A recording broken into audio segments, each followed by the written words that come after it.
everybody. Welcome back to the Upper Room Podcast, where teenage men document their call to the cross. Joined here with Joseph Tadino, Benjamin Cellini, and not Gabriel Penny today. He is out of town, unfortunately. My name is Brock Buchanan, and today we are discussing morality. So you can open up to part 3. What's this called? Article 4 of your Catechism.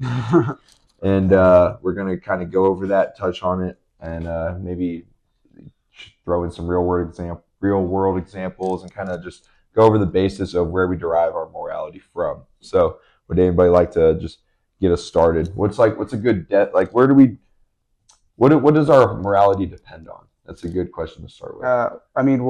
The Catechism right here says that it depends on the object, the intention, and the circumstances, right? And so those 3 are the 3 things that make up morality. Yeah, that's good. I really like the first part of 1749. It says freedom makes man a moral subject, right?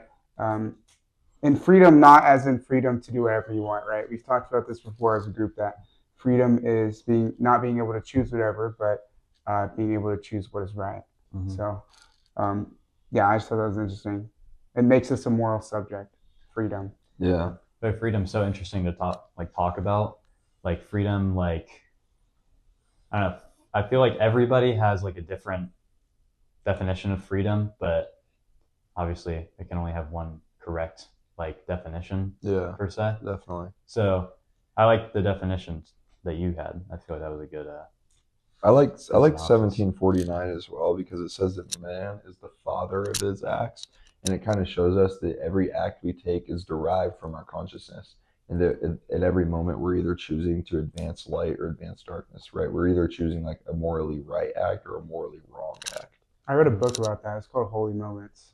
I don't know if I've told you guys about this before, but it's this book, and it kind of talks about how every moment can either be a holy moment or not a holy moment, right? Every single moment in your life, you can either choose to give glory to God or not in some way, right?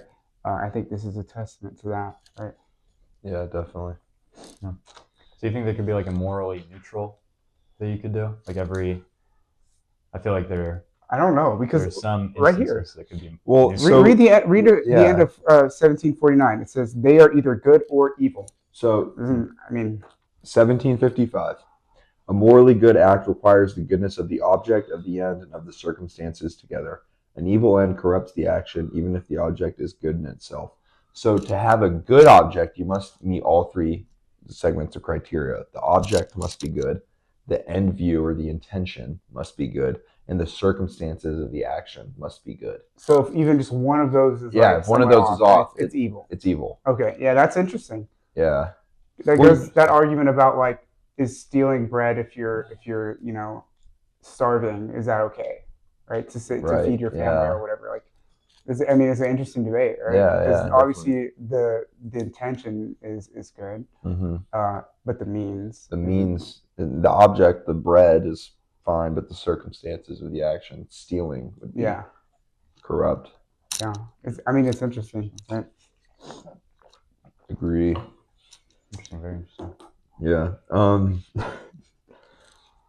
I liked in the middle of 1752, it says the intention is a movement of the will towards the end, right? And so what you're doing, the intention behind everything you do, is so that something else will happen, right? You're not doing, you can't have intention with something without there being an end, right?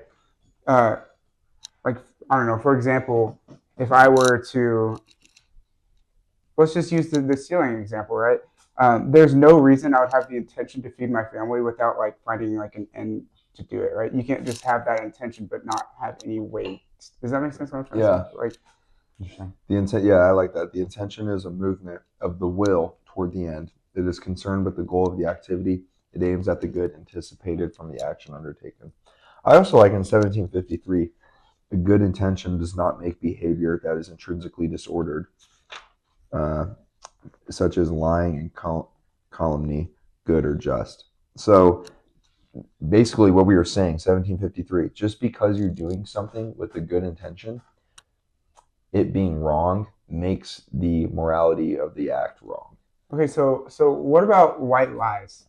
Well, what do we think that is morally wrong? or do you think it's circumstantial, or what?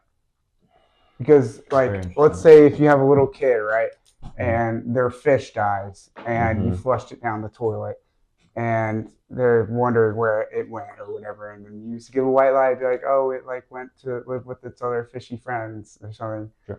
instead of being like, we flushed it down the toilet. Like, is that wrong to do a white lie in that moment, or is that justified? I wonder if it's justified because you're protecting someone's innocence, right? Oh, Or- let's go through it, right? Okay. Also, though, I feel like Intentions are good.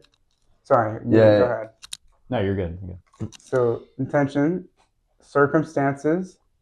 What do you think?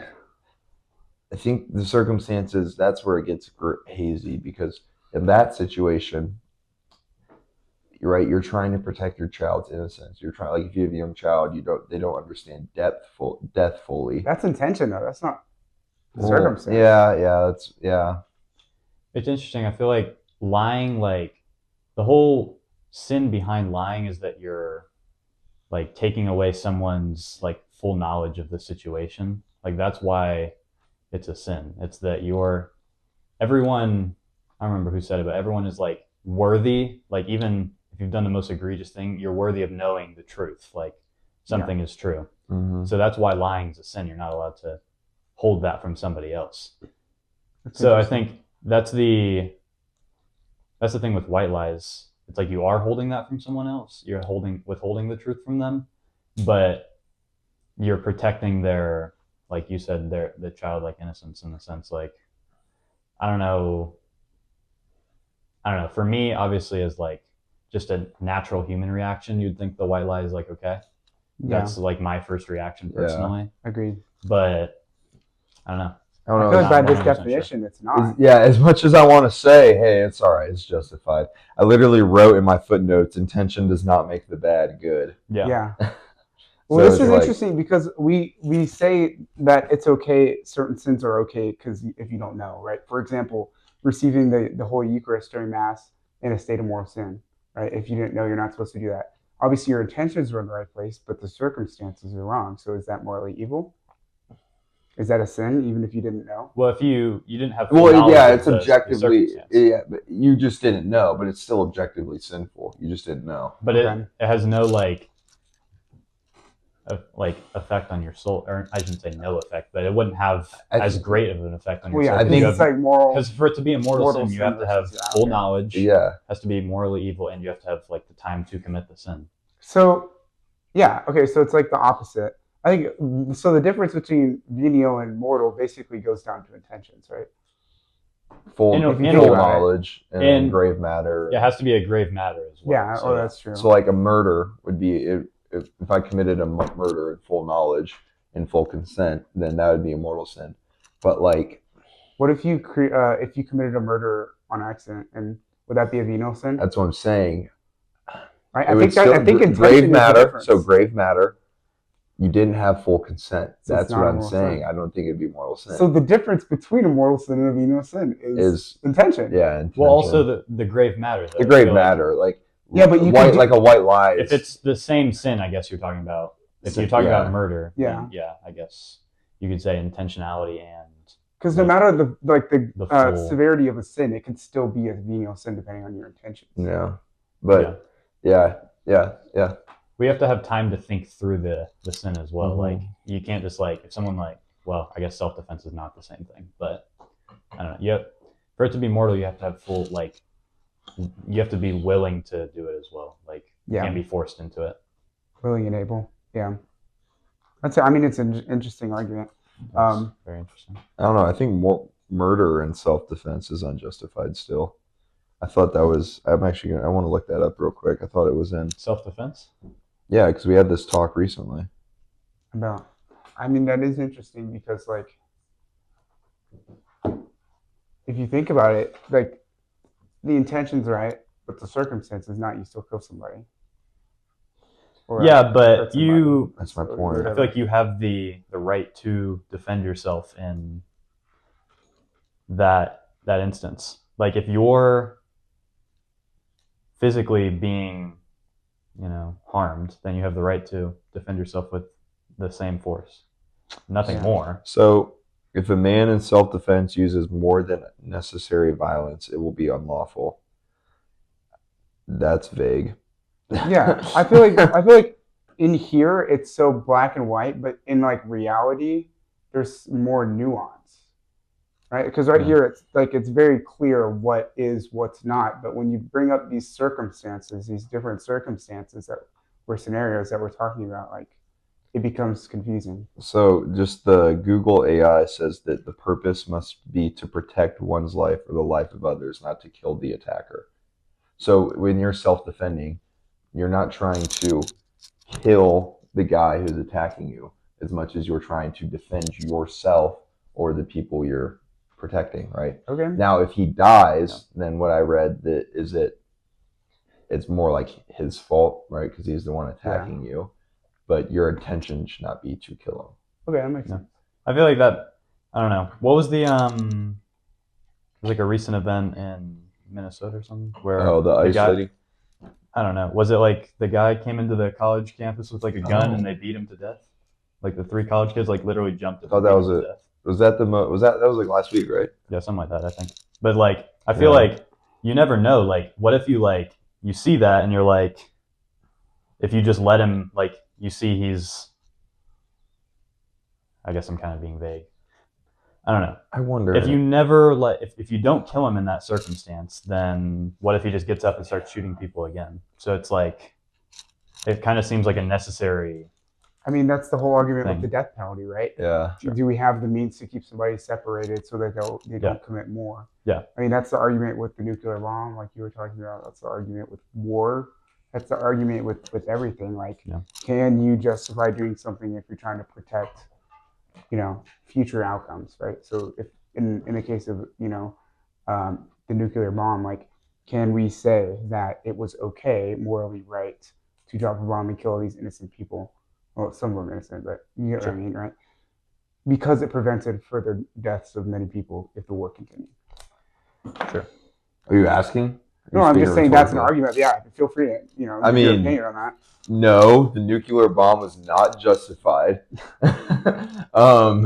Because, well, it just comes down to there's grave sin, and then there's killing hundreds of thousands of people, and at once, really, like that's it's almost like it's not genocide, but it almost is. Yeah, but like, so is the trade-off like it doesn't matter at all? I think you have to go invade Japan if you're the U.S. there, and you have to prolong the war, and yes, potentially more lives die, but it's potential, not intentional. You see what I mean? Yeah, that's true. When you drop the nuclear bomb, it is uncertainty. on It's not 100%. City of 1 million people like Nagasaki, you are certain that everybody in a certain radius will die. That's where the morality becomes like, hey man, that's not cool.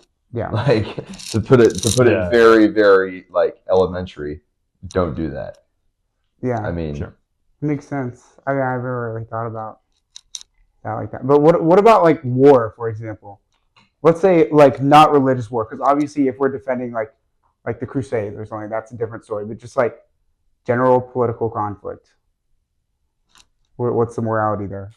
Like, is war ever okay? I guess what you're saying? Yeah, outside of religious context, because we've had. Yeah, sure. Yeah. I mean, I think to say war is not okay, like to take a pacifist view, is like extremely dangerous and like could lead to even like more. Like I feel like you could. But that's future. That's not 100%. I think but I'm saying it's like almost impossible to have a democracy or any, not even just a democracy, any like nation in general. Like it's impossible to have like a country like Russia or a country like Ethiopia without like having like laws set in place that can be enforced with like violence. Like even just like speeding or something. Like if you're going to speed, then you get pulled over, then it's like there's like a reaction to that, like what happened. That's like the most. So you're talking about like consequences of actions, like if somebody steps out of line and there's a response that's justified. Yeah, I feel like there's always a justifiable response to every action. I feel like if you go in and let's say like Iran like bombs or like sends a nuclear bomb onto Israel or something, then I feel like I don't know. That was a really so good in war. there's a justified response that. But who gets to determine what's justified? So this is, I think we have to look at each case for war independently. That's to Ben's true. point, if we just take the pacifist view and say war is bad or war is good, it's dangerous. It leaves a lot of room for error. Since Ben brought up Israel, Iran. Oh No. no. It's not gonna be. I think like My bad, we talk about proportional responses, and then we look at what happened to Israel on October 7th, and we say that okay, that was terrible. That was objectively bad, like a secret invasion like that, and then what happened to Israeli civilians, like that is unjust. And then Israel, of course, retaliates, and they retaliate with military force. Up to a certain point, that action is justified. Okay. But when you consider that the forces that acted against Israel was a terrorist group and not the nation state of Palestine itself, and that Israel is going to war against Palestinian civilians, bombing hospitals, churches, etc., that's when you have to take a step back and look at it and be like, the initial act was wrong, and the retaliation up to a certain point is wrong. So like the classic statement, no two wrongs don't make a right. Exactly. Sure. Okay. Exactly. Okay, I see Sure. that. I guess I don't know enough, but isn't like Yeah, I don't know enough either. isn't so. the terrorist group kind of running stuff in Palestine around? Are they not? Yeah, they So are. that's kind of feels Against like the more- country's will, though. That's Yeah, the thing. exactly. Yeah, they're kind of holding like the government hostage. definitely. in a sense. Yeah. Well, So it try feels not to get justified. too political here. Sorry. Yeah, Sorry to yeah, bring no. up Israel. No, I just thought it was a great example for this. Yeah, I get what you mean. Sure. Because it brings up the two wrongs don't make a right. So kind of building off that, like retaliation to an extent having to do with the death penalty, like would that form of retaliation, like, oh, this person committed this crime, therefore they deserve to die, like, is that justified? I think it's kind of framed in an interesting way. You said like they deserve to die. That's essentially what you're saying. If the court rules that they should die, and the court thinks they deserve You to think die. eye for an eye? I mean, I'm just saying that's what the death penalty is. Yeah, I don't think that's the church's view on it, though. I think in some instances it is not. I don't know. Today, probably not as much with the technology we have to hold people in prison. And I don't want to be so political. I mean, there's definitely like states in the U.S. that are not enforcing the law and letting dangerous criminals out. So it seems as if the death penalty is necessary. But I don't think it is entirely necessary or necessary at all nowadays. But I think in past times it was a necessary thing to have to keep society safe. I think logically, yes, but I just don't see how like humans have the right to decide that. I'm with Joseph here. Right. I don't mean to be a complete pacifist, but I think we should always turn the other cheek. Up to see, and Well, I not say even that, that- and then it sounds terrible. When No, but not even that. Like, if God were the one judging, then yes. Because if somebody doesn't like, if somebody, yeah, but like, Sure. how are we going to allow like humans to? I don't think humans should ever have the right. Like, the judge should not have the choice. Or the the jury should not have the problem with choice. killing someone is you don't give them the chance to repent. Right. Exactly. Right. That's the whole point of what we're talking about. Is you're ending somebody's life. I feel like knowing that your life is going to be ended soon, though, gives you more of like a synopsis of like, oh, wow, I'm actually about to die very soon. Maybe I do need to repent. Like, I feel like that kind of puts things into perspective for most people, or at least that's what I've heard from people on death row and stuff. Yeah. It feels very like, okay, my time's coming now. Like, I need to like think about what I'm doing. That's why they have like the chaplains in death row that go. Yeah. They I mean, give you, I agree especially with when they that, give you a but- date like 6 months out. Like, Yeah. hey, you're going to be executed on this day.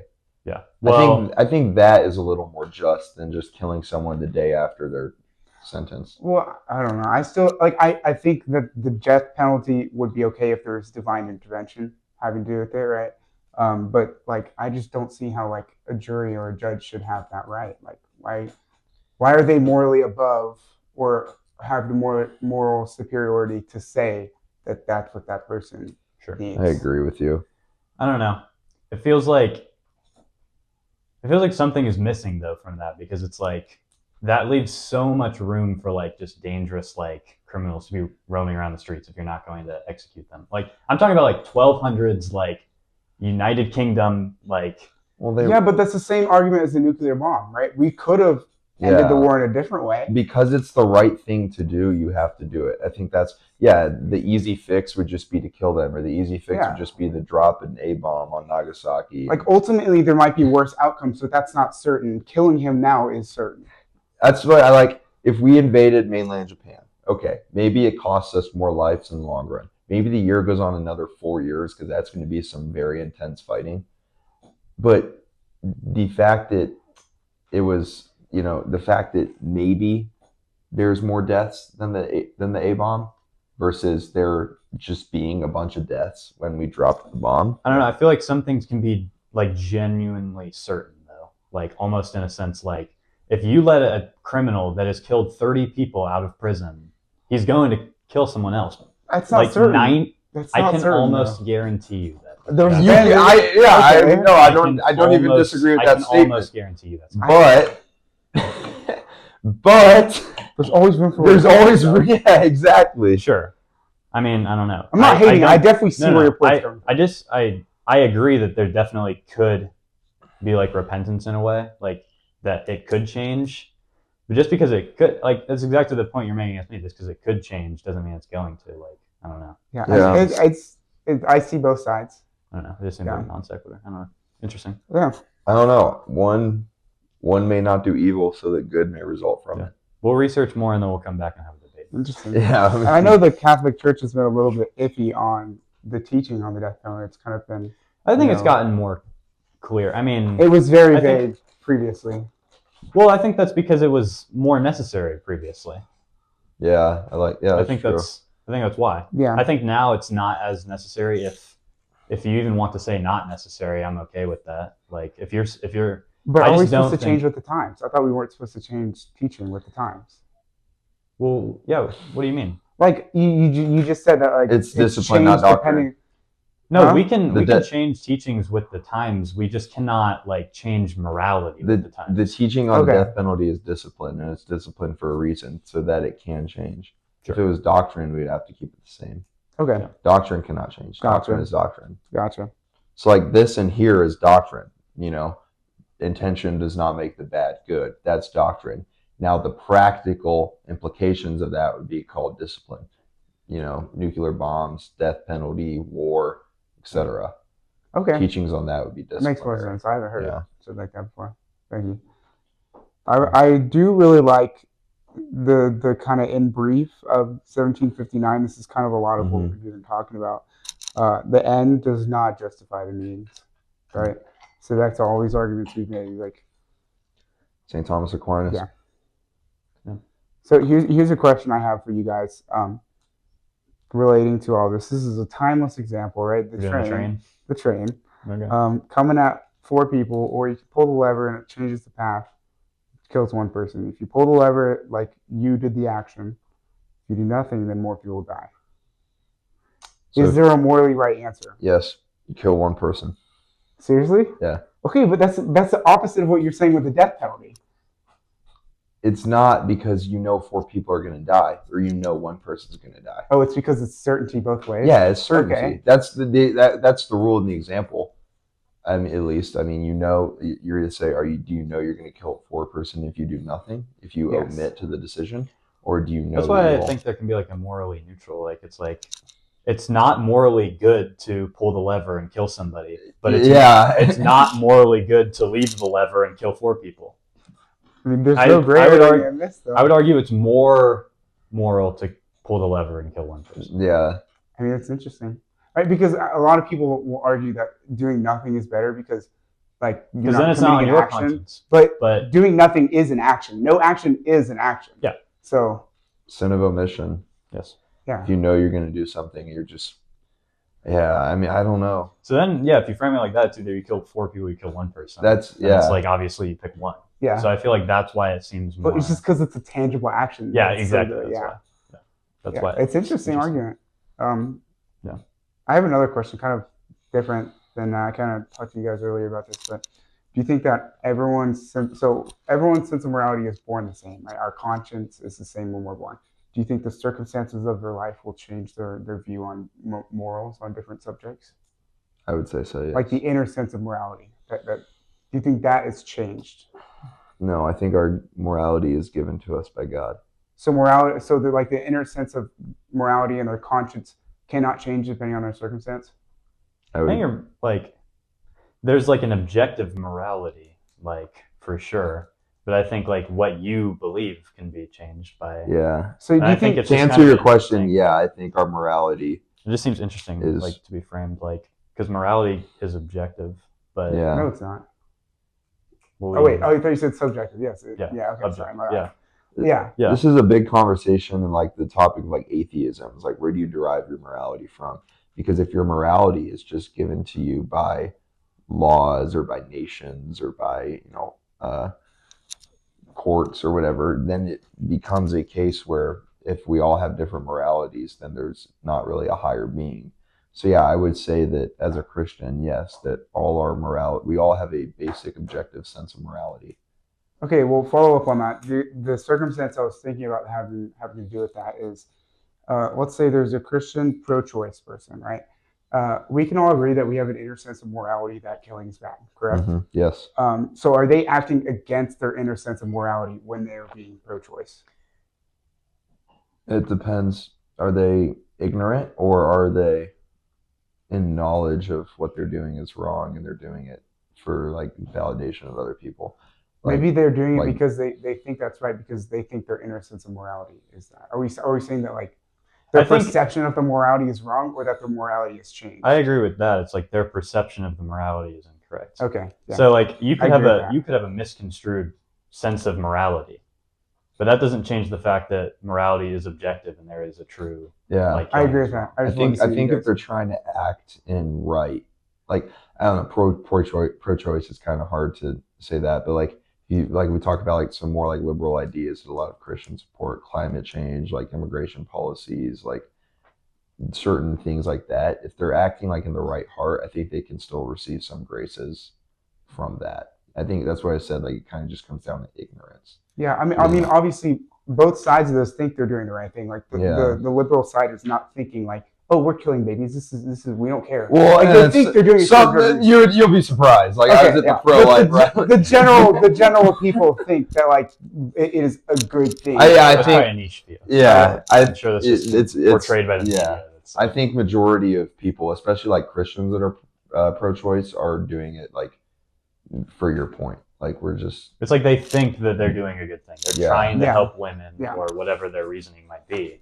They're trying to do the right thing, but they just have a, like I said, misconstrued like sense of like the correct morality. Okay, that makes sense. That makes sense. Yeah. So practically thinking, how can we like be more aware of our morals in our own life, right? Like applying to us.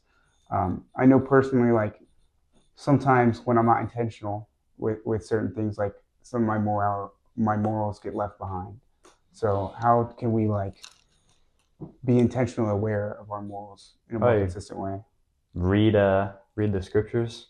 I think Read that will the help you a Catechism? lot. Read the catechism. Yes. I think But I it's- mean, obviously, reasonable minds can differ on some topics, but morality is objective in most things. I think it's just a practical thing that we have to practice. We have to work on being cognizant with each one of our decisions and making sure that each foot we place in front of the other is we're being mindful about it.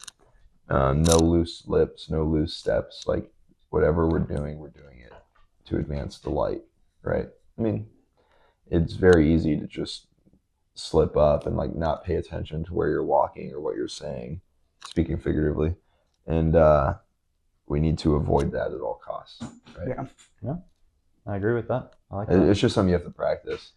I like being that. It's like intentional. training. It's Yeah. like, yeah, training is important. So, like, I saw an example in here where it said something about like fasting so other people see you is wrong. Mhm. Obviously, that's in the Bible because it goes down to intention. So, how can we like make sure that our actions that the actual circumstance is good, but making sure our intentions are good in everything that we do?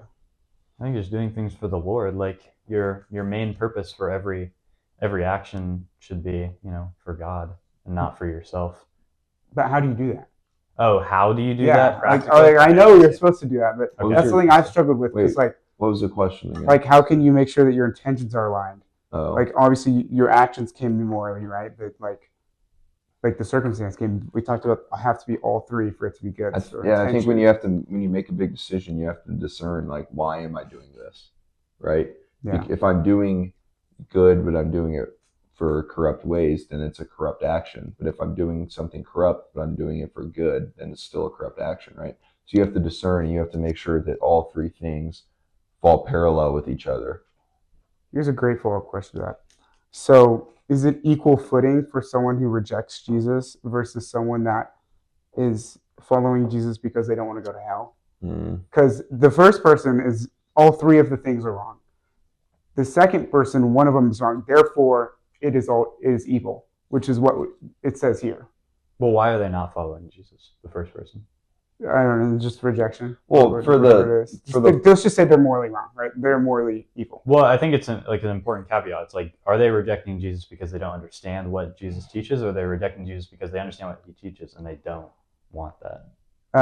Either or, right? So I don't. I think the first person would be more morally right than the second. Yeah, I'll answer. But then the second person first, I guess.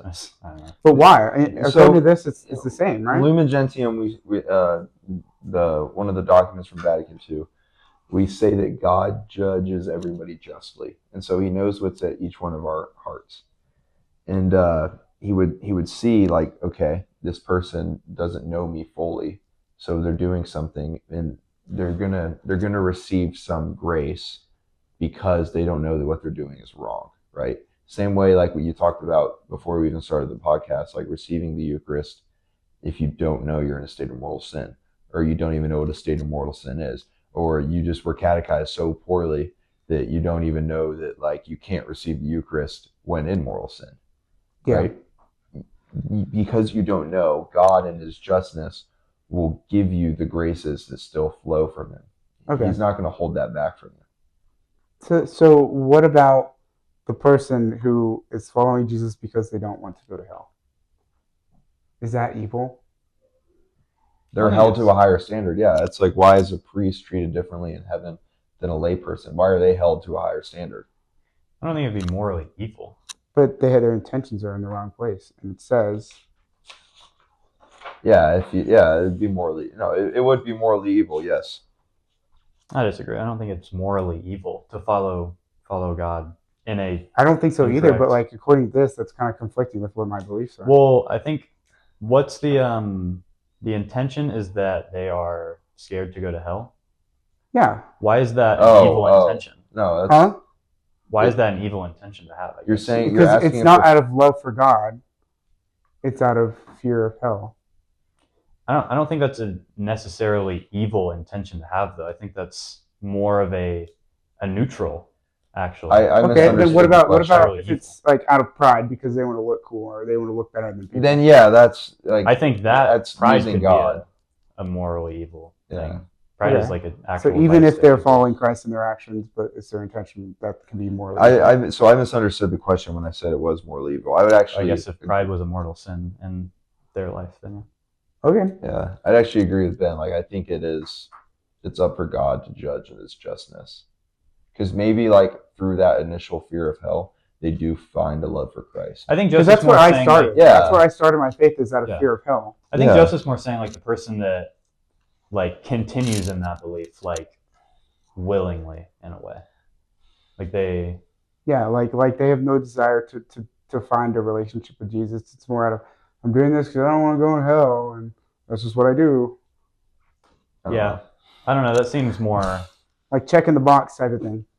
Yeah, that seems like more of like a sloth type of thing. Like you think you're not, like you think that God is so lofty. Like that's what Thomas Aquinas says about sloth. It's like you think God is so lofty and so far away that His graces can't reach you.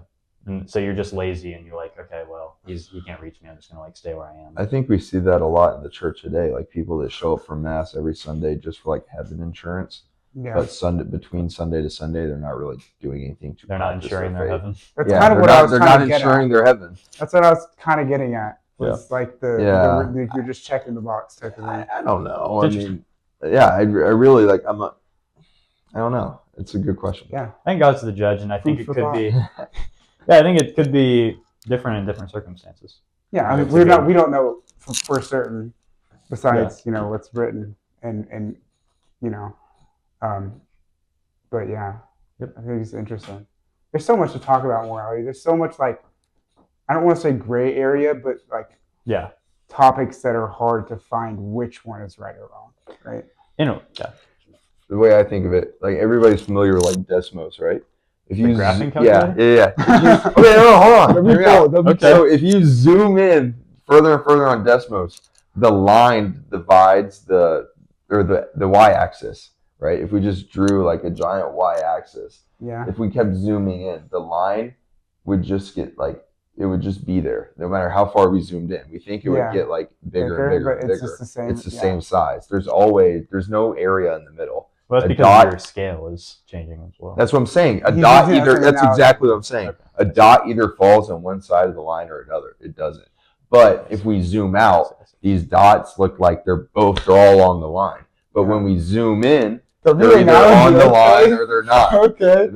I like that a lot, actually. That's good. That's Yeah. fire. That's a fire analogy. Desmos Thanks, graphing Joe. calculator with the shout out. Okay. Uh, I like that. Yeah. That's good. That's good. Preach. I think I was listening to something on Just War the other day about how a lot of more pacifists will read Jesus' Sermon on the Mount, where it's you have to turn the other cheek, and they'll see that in every circumstance you have to do that. So I guess I'm just asking what do y'all make of that passage? I guess. I don't know. Well, I think turning the other cheek should be our first intention, and then from that, when there is no other means, we talk about Pearl Harbor. After Japan destroyed the U.S. fleet, what options did they have? If they didn't retaliate, then Japan would have crippled the U.S. Navy out west. They would have gotten as far east as, I guess, Hawaii is really the only thing out there. Midway's further west. California. Yeah, they would have gotten. They probably would have invaded the mainland U.S. So, and then our nation's attacked. So, in our nation's right to defend itself, which the Catechism says every nation has, we retaliated. So, I think that's kind of you talk about just war. It's as long the retaliation in and of itself is fine. The U.S. going to war in World War II is justified for its right to protect itself. It's just what they did in the end is all right, bro. Yeah. Chill out. You just don't like the atomic bomb. Yeah. Okay. That's unjust. I think. Yeah, it's we talked. I think Joseph made a point maybe last week that a war can be just and certain actions within the war can still be unjust. Yeah. Right. A Every war in the action broad can can be good, but one soldier torturing one of the other side, that can be wrong within the just war. Yeah. Right? So I kind of want to. We've been talking a lot of big scale, death penalty, nukes, all that big stuff. But is there any moral kind of dilemmas that we have in a smaller day to day life type of thing? Holding the door open for people. I noticed that sometimes when I'm going into daily mass, someone will be walking in from the parking lot. And they're probably 100 yards out, and I'm am I really about to hold the door for this person? I just go in. Oh, I've thought So what's the about line for things y'all? like that too. I That's get a random a thought to question do worth something, but it answering. doesn't make sense to do in the circumstance. Is that a sin of omission if I don't do it, even if it kind of doesn't make sense to do? Well, if we're talking about holding the door open, I don't think that would ever be a sin, unless It'd be sin of omission, I think. to not hold the door open for somebody. If your conscience is telling you to do it, conscience then is telling you to do it. You're not following your conscience.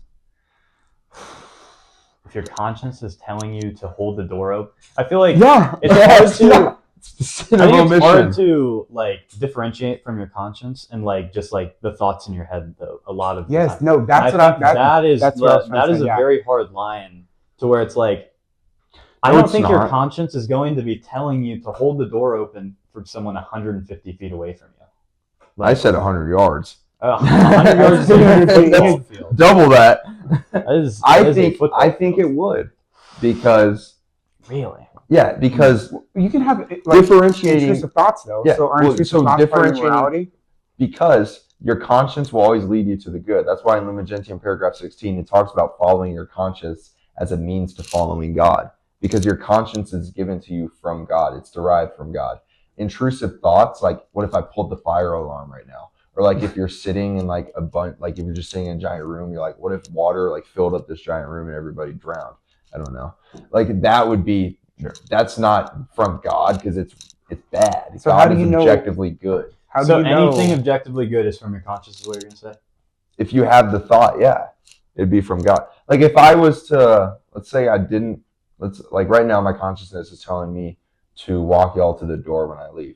But if I just disregarded that, that would literally be the sin of omission because it's something good that I should have done that my conscience told me to do that I didn't do. I just don't know how you're gonna differentiate from your conscience and just like a good thought you're having. Because the good thought is your conscience. There is no differentiation. Yeah, I think he's there. saying that like Every good thought your you thoughts have, make up your conscience, right? Your good thoughts make up your conscience. Your bad thoughts are not. Yeah, everything you have that is morally righteous is your conscience. Is my Okay, but is there that could be gray area? totally wrong. I don't know. That's not based on any document. That's just the information I'm gathering and like what my solution is. What about like completely neutral things? Like getting Give a an glass of example. water or something. Like, What if I got some? like conscience was telling you like, oh, like my throat is kind of, I need some water, and you took a sip of Oh water. yeah, I don't know. That's not a good or a bad action. It's just an action. Is that your conscience telling you to Hold do that? hold on. This might be a crazy poll. Is that not taking care of your body though? Okay, let me think. Yeah. Okay, that was just a first example, but I'm sure there's a neutral action, right? Like me picking this up, that wasn't bad or good. Yeah. My thought, was that a bad thought or was that a good thought? So if it's a good thought, is that my conscience? I think I'm gonna need to take AP psychology now. Yeah, I don't know. Thank you. Literally, dude. This is a mad philosophical topic here. It's, I don't yeah, know. there's so much like nuance to everything. I feel like there needs to be a neutral then. That's what I've been saying. I feel like there's a necessary like need for a neutral. Yeah, I don't know. I think that too, but it doesn't say anything. So I don't know. Well, that would be the argument from silence though. Like just because it doesn't say it doesn't mean it doesn't exist. Like no, but they it could be says they implying. are either good or evil. It doesn't Sure. say or something I else. guess that's true. So like, who knows? If it's not good, it's evil. So this is evil. Well, it's good. I think it's good. Why is it good? Why? Yeah. Why is it good? Because it wasn't evil. Because it wasn't. No, contrary- that's See, not. that's a How, loophole. that's That's a not how it loophole. works. That's No, circular no, reasoning. I was explaining. Oh, sorry. Okay, my bad. No, Go go ahead. ahead. Explain. Because it wasn't contradicting like the moral law for you to pick up that point. What was I increasing the light or If you're not increasing the dark? light. 'Cause there's no in between. Yeah. Wait, say that again. If you're a You're either increasing the light or you're increasing the darkness. So was this increasing light or increasing the I'm darkness? gonna say that from some insane means that was an evil action. This is, I don't know, like, I mean, I guess it's a little bit like scandalous. Maybe I don't know. You did that like in the middle of the episode. Like if I just did this and made a bunch of noise, like in the middle. I didn't make any noise though. that is like so scrupulous to where that would be the sin. I feel like you're being so scrupulous about like the sins you're committing. That is. Okay, but there's so, like, this is just the example I thought of on the spot. There's so many No, little I'm not things, saying that. I'm like- saying that's like, I'm saying that is almost scrupulosity to the point where like, if I'm thinking like, oh, I think it's sin that I genuinely think I'm sinning by not drinking water right now. I think that's scrupulosity, and that's going to. be It's a hard, major yeah, because sin. we're taught that like everything is like you're increasing the light or you're increasing the darkness, but there is things that like I think we need to think read or the whole nothing. catechism right now because there has to be a neutral in there somewhere. yeah. Let's just We just need to get a priest on the show. y'all seen a Catholic? no. Dude, they did a this was like a year ago, but they like they had a live stream where they read the entire Bible straight. It was like 130 hours. They had like 40 people do it and like coming in and out like hourly. It was like a holy hour type of thing. That's It was crazy. so lit. Yeah. That's fire. This It is was kind of so random, but do you want to check? Because we had some issues last Yeah. time. Just just out of precaution. Yeah, we're good. We're 44 minutes and Bang! 20 seconds in. We're 44 minutes in. I feel So like I could talk about this forever. Should Yes, we call there's up Gabe so Penny much. and see? It's thoughts? it's fun. Oh I no, I'm not I gonna bring want that to see if we I'm can not call gonna in bring Gabe Penny. up. I think so much morality comes to politics too. Like some of the stuff we probably shouldn't talk about because it's like political. Yeah, I was very brief. Yeah. I was very brief when I said that. Like, Yeah. just trying to be prudent in Yeah. what I say. Yeah, we sorry could- for. So, No, but it's such a great example we had to talk it's an about. amazing example. I don't know. I Like, mean, okay, so here's another situation. I know we've gotten a lot into like different situations, but like think about a Protestant pastor who rejects the true presence of the Eucharist, and he has knowledge because he is a pastor and he has done his research. I think it'd be morally What's evil. You're more- rejecting yeah, the teachings of Christ. Then, if you But if you what fully if know, he's bringing so many people to Christ from atheism or non-Christian? well, I think that's Do you what think we're they're saying. separate? Well, are Yeah. they separate, like moral things? I think what he's in that instance of his teaching on the Eucharist is because it's wrong. It's morally evil, but that doesn't mean he's an evil person. And it doesn't mean that the good he's doing isn't good. It doesn't take away from that at all. Well, why not become Catholic and bring people to the fullness of Christ? I guess then. Well, the Yeah, that's what I'm That's saying. what, like, Is it? I think which it's one? different. Like when you have a very Well, you're doing a good thing. Sorry for cutting you off, but No, you're doing a it's- good thing. But So being a good thing would be bringing somebody to Christ, but in that same act rejecting the Eucharist. I think there's a difference. I think between- there's two different sins there. I mean, I or think two different. Two different, Like, yeah, okay. moral One dilemmas good, there. one bad. Okay. I guess there's a difference between having a theologically sound, like evangelical pastor who knows what he's talking about and just genuinely thinks or genuine believes from all his research that he is right, versus having maybe a like pastor in training or whatever, like a guy that just grew up going to his evangelical church and is very, very faithful to Christ, but hasn't really looked into like theology that much and just believes what he was told. Yeah. And like he's acting out of ignorance almost, versus like a pastor who, amidst all his research, like Gavin Ortland, somebody like that, who knows what he's talking about and still is an evangelical pastor and like still thinks that I'm in the right spot. Yeah, well, I think there's a difference there from what Joseph said. His guy knows that. He's done his the Eucharist research. is He true. doesn't believe in the Eucharist. He does, or he rejects it, but he knows it's true. Yeah, And like Gavin Ortland rejects it, but he doesn't think it's Yeah, true. There's exactly, a big difference yeah. there. There's a huge you're talking difference about a guy who knows it's true but still rejects it. Well, he's done his research. He's seen all the evidence and chooses to believe otherwise. So is that rejecting it, or is that just? Well, that's anything just different? like it's, Well, I you're mean- basically talking about Gavin Ortland. Then. Well, because you can I say don't that wanna you name can say that a drop, different yeah. religion is, it's not rejecting because they truly believe, right? That You're also what you're doing. The problem with this is you're reducing the ideas on the Eucharist to two beliefs when there is so many more than that. There's evangelicals Yeah. who hold it to a much higher view than the typical, just a symbol ridicule that we throw at them as Catholics. There's like okay. I was just trying to give a broad example. yeah, no, it's fine. There's Like, more nuance to it. there, right? it's very, very nuanced. Yeah. What about you guys are both familiar with Bible in context, right? Yes. Is any of what he does morally right? If it's causing divinity among the church and it's incorrect. Well, I think it's his conscience is leading him to, like, he believes what he's teaching is right, and his conscience is telling him to. So his intentions Produces- are right, but his circumstances are not. So is it evil? Because he is spreading false information and causing. I guess division among I the just don't really church. understand Is like, it the ignorance? circumstances. Like, is Okay, but it doesn't matter. It has to be all three, or it's evil. And I don't disagree with that, but like, does he know that what he's doing is wrong, or is he acting out of ignorance?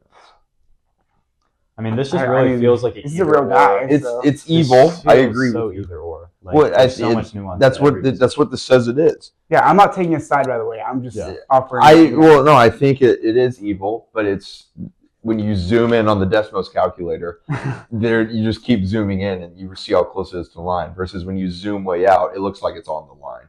It looks like okay, hey, it could go either way. You don't actually see that it's evil until you zoom in and you see how close it is to the line.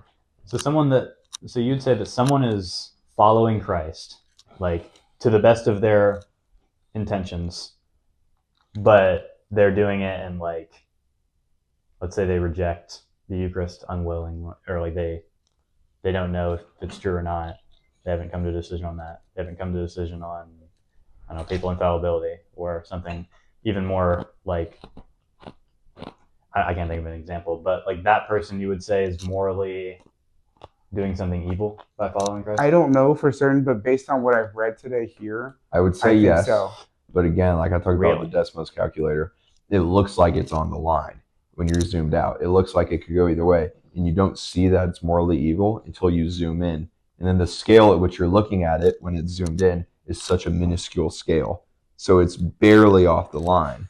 Well, the way I'm thinking about it is like if I'm going through this checklist, like, okay, his object, whatever, you know, his intention is right, but his circumstances are not. Therefore, it says it's evil. But then again, he's a Christian trying to do what he thinks is best, right? So it's really hard because, like, my personal beliefs kind of conflict with what this says, which is like, I don't know, something I'll have to figure out. But you know, it's just interesting. Yeah, I feel like we're just missing something then, because I feel like there's no way that you could have someone that is following Christ like to the best of their ability, and they're doing something morally evil by following Christ. Maybe we need to do more research or something. Because I have an even more nuanced example. All right, so I mean, let's say, okay, what if like a person that kisses their girlfriend, right? There's nothing wrong with that. Joey, But it, like, I don't know, like, what do you, like, we'll go to you first. Like where do you put that down? Because I've had this conversation with Gabe before. Is there something immoral about? Yeah, is there something immoral about that? I don't think there's something immoral about that. I mean, do we want to go through the list? it goes about intention. Yeah, Because I think the object and the circumstance are not necessarily bad, but the intention can be bad. I agree with that. Good. That's what I remember. Like when Gabe was harping on us over the phone. Oh, you were about to talk about something crazy. Yeah. No. Never mind. You remember this conversation? He's like, "Yes, it is, bro. Yes, it is." Oh, he thought it was? Yeah, he said it like in all that's what he said, right? In like every circumstance, it's wrong. Yeah. Really? Well, he wasn't just saying kissing; he was saying like making out with it. Yeah. Yeah. Which, that's actually probably because that leads more to nuanced. that example. feels like it leads to less. Can you do that with the right intention though? No. Because I feel like if you can't, I mean, absolutely not. Bro, no, Absolutely not. bro. You think you can? I don't know. I have to think about it more. I don't think you can. I think just like human like biology, like there's no way I feel like that's like possible. I think I like that you brought up biology because like making out is not necessary for the reproductive cycle. So I think that's where it's kind of like.